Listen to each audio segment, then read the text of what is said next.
everyone. So let's start at today's Hindu editorial analysis. आज की date है 30 अक्टूबर 2021 और हर साल इस दिन को हम सेलिब्रेट करते हैं world savings day. Yes, savings day. और इस साल की जो थीम है it is understand the importance of savings.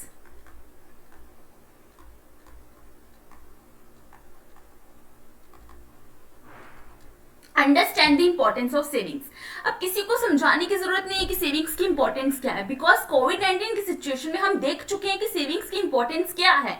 जब सारे बिजनेसेस बंद हो चुके थे, ठीक है, अर्निंग का कोई सोर्स नहीं दिख रहा था, उस टाइम पे हमारी सेविंग्स ही तो थी जो हमारे काम आई थी, ठीक है, जिसकी वजह से हम रोज कुछ ना कुछ खा पा रहे थे और जिंदा रह सके थे. ठीक है, अगर सेविंग्स नहीं होती तो हमारा हाल क्या होता.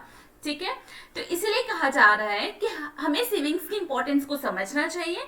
हर किसी को सेविंग करनी चाहिए, कुछ ना कुछ सेविंग्स हमें करनी चाहिए. ठीक है, सो आज के जो हमारे दो मेन इंपॉर्टेंट टॉपिक्स हैं वो है Myanmar crisis and Evergrande group and Chinese policies.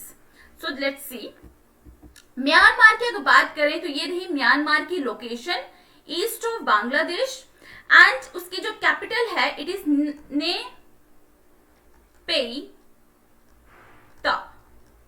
And इसकी जो लार्जेस्ट सिटी है वो यंगोन और जिसको रंगून भी बोलते हैं. ठीक है, पॉपुलेशन यहाँ की 44 मिलियन पॉपुलेशन है और मेन रिलीजन जो यहाँ का है वो है Buddhism.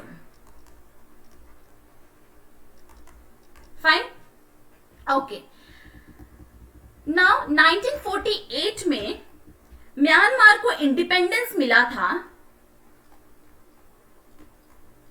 from Britain colonial government.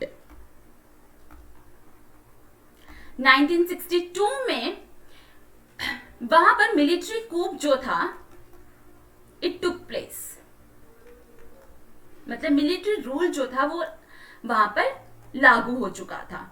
ठीक है, and it was led by General U Ne Win. Okay, U Ne Win. 1974 में इन्होंने वहां का कॉन्स्टिट्यूशन ले किया था जो कि बेस था सोशलिस्ट एंड आइसोलेशनिस्ट नेचर पे. इसकी वजह से वहां पर काफी ज्यादा करप्शन एंड फूड क्राइसिस हो चुके थे. लोगों ने काफी मैसिव प्रोटेस्ट किया और जिसकी वजह से 1988 में U Ne Win resigned. Okay, 1988 में यू नी विन ने रिजाइन कर दिया. 1989 में new military regime change the country name. अब 1988 में उन्होंने रिजाइन कर दिया तो 1989 में न्यू मिलिट्री रेजीम आई थी. उन्होंने सबसे पहले तो क्या किया, कंट्री का नाम ही चेंज कर दिया. उन्होंने कंट्री का नाम चेंज करके पहले उसको बोला जाता था बर्मा, यूनियन ऑफ बर्मा. तो उन्होंने उस नाम को चेंज करके रखा यूनियन ऑफ म्यांमार. ठीक है, उन्होंने कहा ये ज्यादा अप्रोप्रिएट है क्योंकि बर्मा एक एथनिसिटी को ही रिप्रेजेंट कर रहा है, सिर्फ बर्मा एथनिसिटी को रिप्रेजेंट कर रहा है, तो सिर्फ उसको ना रिप्रेजेंट करके हम अगर पूरी कंट्री को रिप्रेजेंट करें तो वो ज्यादा बेटर रहेगा, इसलिए उनका नाम रख दिया उन्होंने Union of Myanmar. Fine, okay. Then 2008 में वहां पे न्यू कॉन्स्टिट्यूशन लाया गया था जो आज तक वहां पर चल रहा है. New constitution till date. अब इस न्यू कॉन्स्टिट्यूशन के हिसाब से क्या था कि 25% जो सीट्स होंगी वो रिजर्व्ड रहेंगी मिलिट्री ऑफिसर्स के लिए. पार्लियामेंट में जो 25% जो सीट्स होंगी वो मिलिट्री ऑफिसर्स के लिए रिजर्व्ड होंगी, बाकी 75% जो होंगी वो इलेक्शन के बेसिस पे डिसाइड किया जाएगा. ठीक है, दूसरी चीज इन्होंने ये की थी कि अगर कोई भी इलेक्शन कंटेस्ट कर रहा है तो मेक श्योर कि वो किसी फॉरेन स्पाउस, वो मैरिड ना हो किसी फॉरेन पर्सन से, ठीक है। मतलब अगर आपको इलेक्शन कंटेस्ट कर रहे हैं तो आपको किसी फॉरेन बंदे से शादी नहीं करनी है। और ये इसलिए किया गया था क्योंकि जो उनके ऑपोजिशंस थे ना, उन्होंने शादी की थी एक फॉरेन के मेन से, ठीक है। दैट्स व्हाई उन्हीं को अपोज करने के लिए इन्होंने ये नया जो था कॉन्स्टिट्यूशन में डाल दिया था, ठीक है। 2011 में वहां से जो मिलिट्री जुंता था वो डिमोलिश हो गया, डिसॉल्व हो गया, ठीक है। मतलब वहां पे मिलिट्री रूल जो था 2011 में खत्म हो गया और 2015 में जो एक्चुअली में इलेक्शंस थे वो कंडक्ट हुए थे, ठीक है। 2015 में रियल इलेक्शन जो थे वो कंडक्ट हुए थे, ठीक है। अब जब वो रियल इलेक्शंस कंडक्ट हुए तो उसमें सू केई जो थे वो इलेक्ट हुए थे, क्योंकि सू केई ने एक्चुअली में ना एक फॉरेन स्पाउस से शादी की थी, तो वो प्रेसिडेंट इलेक्शंस के लिए तो खड़े हो ही नहीं सकते थे। तो एक्चुअली वो किस लिए खड़े हुए थे, वो वहां के स्टेट काउंसिलर बने एंड साथ ही साथ वो minister of foreign affairs elect होकर आए। सू केई जो थी she was elected as state counsellor and minister of foreign affairs, ठीक है। प्रेसिडेंट नहीं बन सकते थे, क्यों नहीं बन सकते थे, क्योंकि उनके कॉन्स्टिट्यूशन में 2008 में उन्होंने ये मेंशन किया था कि अगर आपको प्रेसिडेंट इलेक्शन के लिए खड़ा होना है तो आपको किसी फॉरेन स्पाउस से शादी नहीं की होनी चाहिए, ठीक है। तो ये उन्होंने कहा था। नेक्स्ट 2015 की बात होगी जहां पे first nation wide multi party elections हुए थे, ठीक है। बेशक वो फॉरेन अफेयर मिनिस्टर थे बट उनका जो दबदबा था ना वहां पर वो बहुत ज्यादा था, ठीक है। मतलब ऐसा लगता था पूरी गवर्नमेंट ही उनके कंट्रोल में है, वो जो डिसाइड करेंगे वो ही होगा, ठीक है। 2020 की जब इलेक्शंस हुए नवंबर में, अगेन सू केई को मेजोरिटी ऑफ वोट्स मिले, मेजोरिटी ऑफ वोट्स सू केई को मिले थे अगेन इन 2020 इलेक्शंस। बट जब ये सू केई की जो national league for democracy party थी, इनको secured majority of the seats, okay, इनको मिल गए।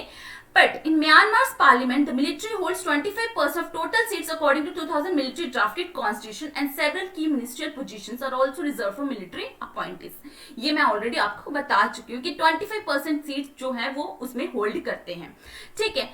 अब क्या हुआ, जब 2020 इलेक्शन में अगेन सू केई जो है मेजोरिटी ऑफ वोट से लेकर जो है वो जीत कर आई, तो न्यूली इलेक्टेड लॉ मेकर्स अभी बस अपने पार्लियामेंट सेशन स्टार्ट ही करने वाले थे 2021 में, तो मिलिट्री ने वहां पे स्टेट इमरजेंसी जो थी 1 साल के लिए ला दी, ठीक है। ये कहकर कि इलेक्शंस में फ्रॉड हुए हैं। एक्चुअली उनको डर क्या था, उनको डर था कि कहीं सू कोई आके कॉन्स्टिट्यूशन में चेंजेस ना कर दे, क्योंकि अगर वो कॉन्स्टिट्यूशन में चेंजेस कर देगी तो अभी तक जो भी चीजें हमारे कंट्रोल में थी वो हमारे कंट्रोल से बाहर निकल जाएंगी, ठीक है। ये उनका कहना था।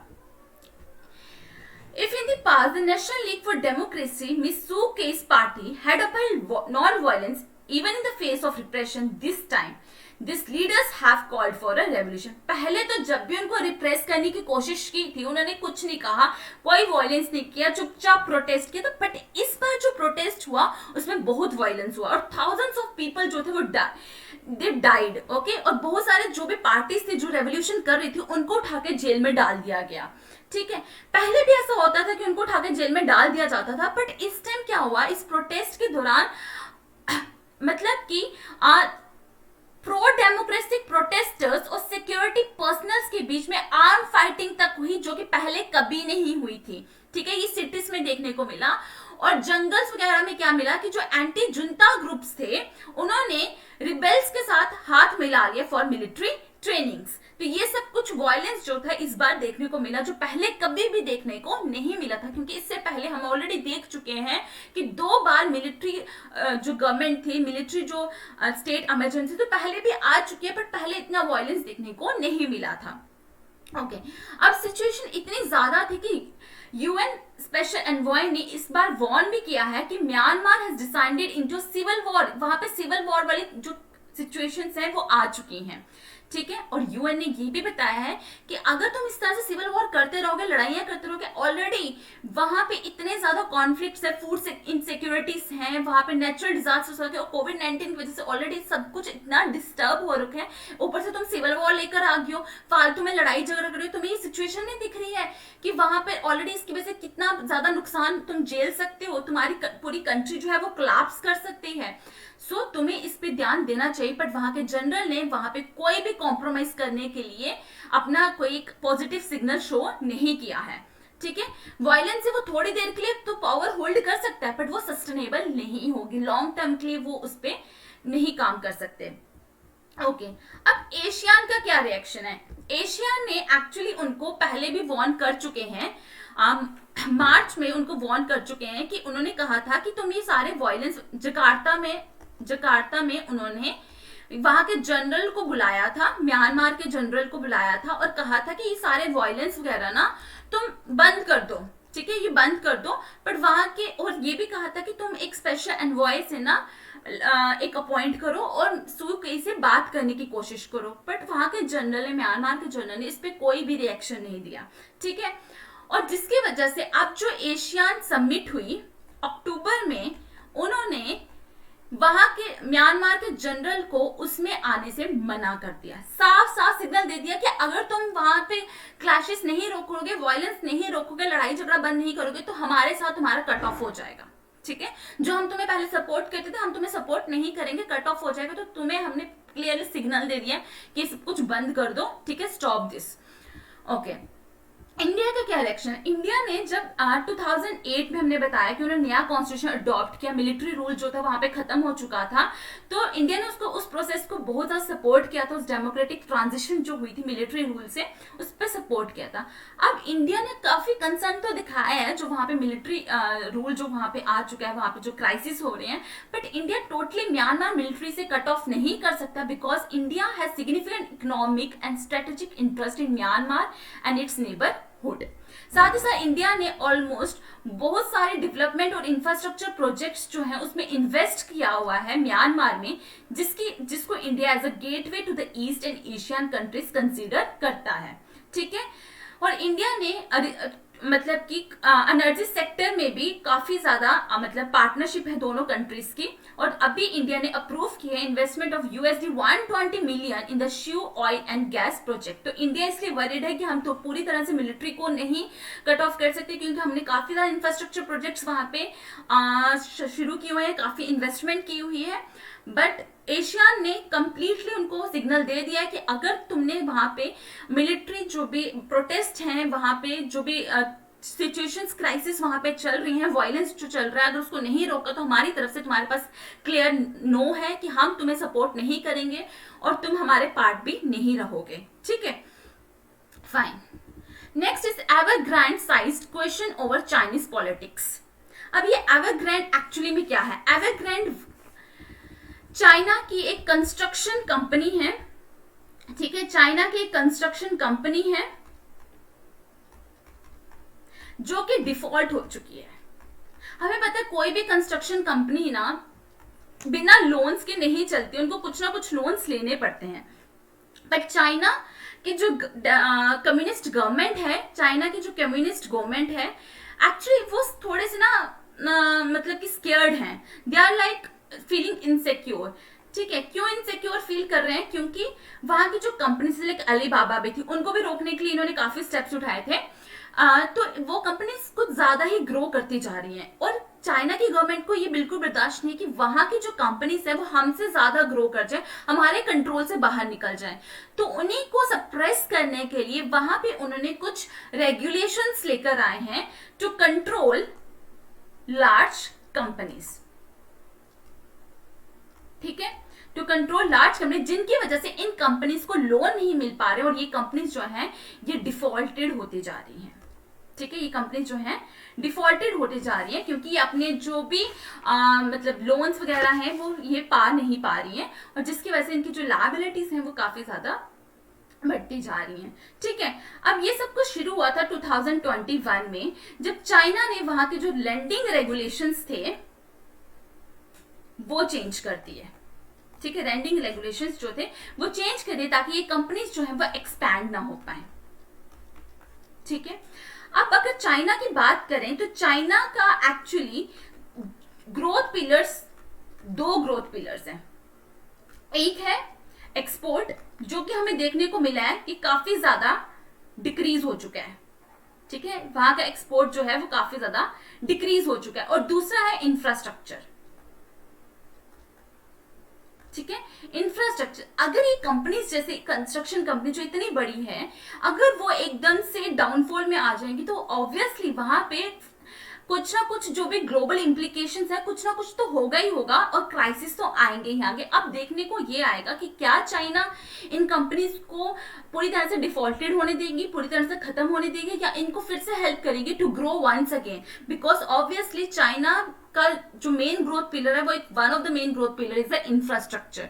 ठीक है, जो कि आज के टाइम पे इतना ज्यादा प्रॉफिटेबल नहीं रह चुका है। मतलब एक्सपोर्ट तो गिर ही रहा है, साथ ही साथ इंफ्रास्ट्रक्चर की बात की जाए तो वो भी इतना ज्यादा प्रॉफिटेबल नहीं रहा है, क्योंकि एक टर्म इन्होंने इस आर्टिकल में स्टेट की है कि सिंस 2014 कि जो चाइनीज इंफ्रास्ट्रक्चर है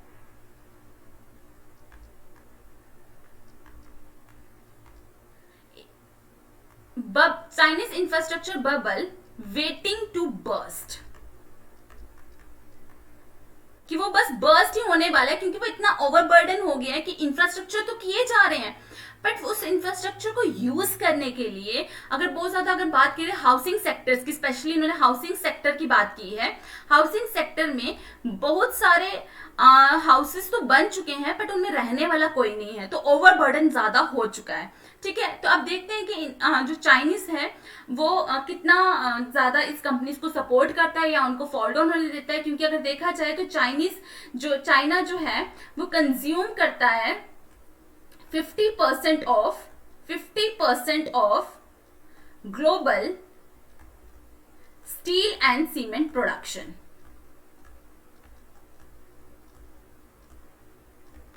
ठीक है, ओके। अब इसके बाद दूसरी जो टर्म यूज की गई है इस फ्रेज में, एक और मतलब एक फ्रेज यूज किया, काफी चाइनीज का पुराना फ्रेज है, kill the chicken to scare the monkey.